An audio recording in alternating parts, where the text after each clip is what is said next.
Hello everyone, and today is my very first review. I will be reviewing the 65-inch Sony X900E or Hdr 900E known here in the US.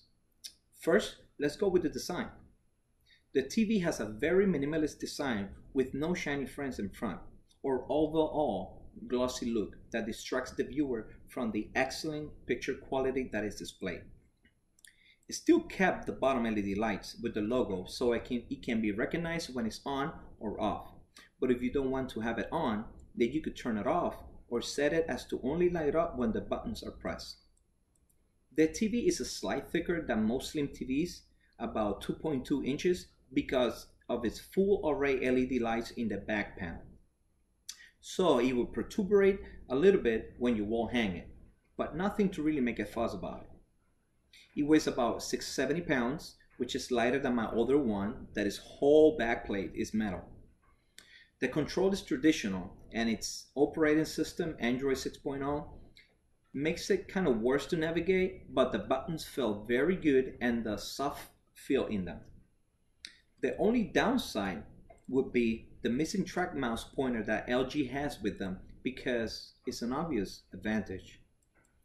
This TV uses the newer X1 4K HDR processor, which is a generation higher than the older X1, but it's not the X1 Extreme, which is the top high-end version. So it will be the mid version.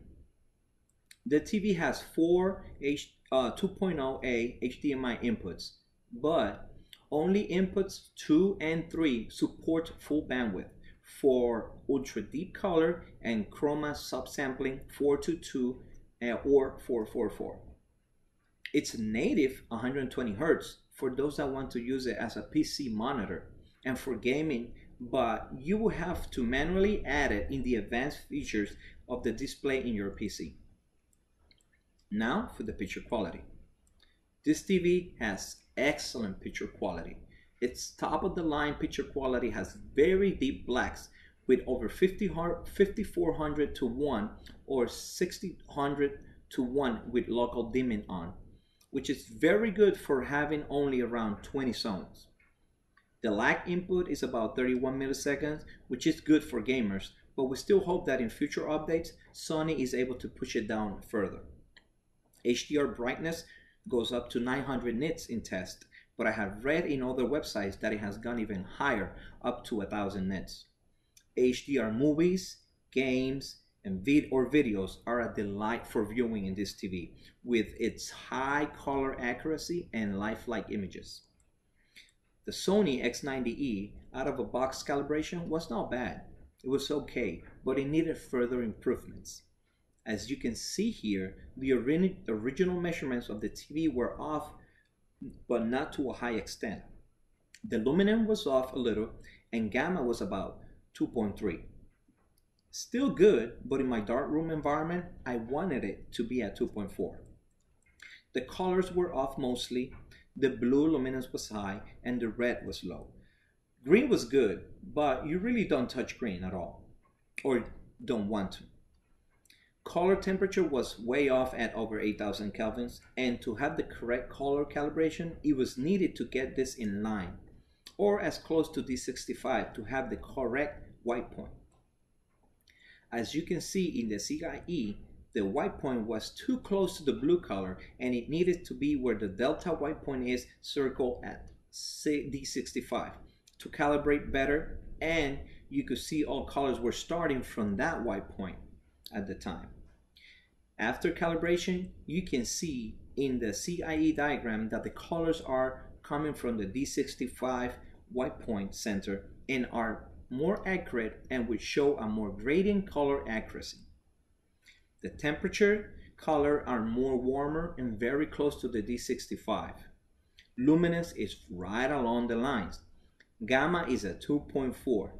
Delta E measurements are well below 1.0, which is virtually undetectable by the human eye.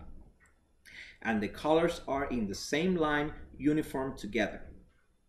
Oh, a little tip guys. This TV is going to receive an update after this month in May that will enable HLG HDR, called Hybrid Log Gamma, which is a new and different way of producing HDR effects. Bluetooth headset connection, so whatever wireless headset connection you guys have will be able to connect it with this TV directly. And that's awesome for gaming or music. And task switcher, plus the new Android update later on for improved performance. We don't know yet if this TV will receive the Dolby Vision update like the high-end Sony TVs A1E and the X900E would this year. Let's just hope so. In conclusion, the Sony X900E has high-end picture quality and performance, great HDR, rich colors, and deep blacks for exceptional image reproduction.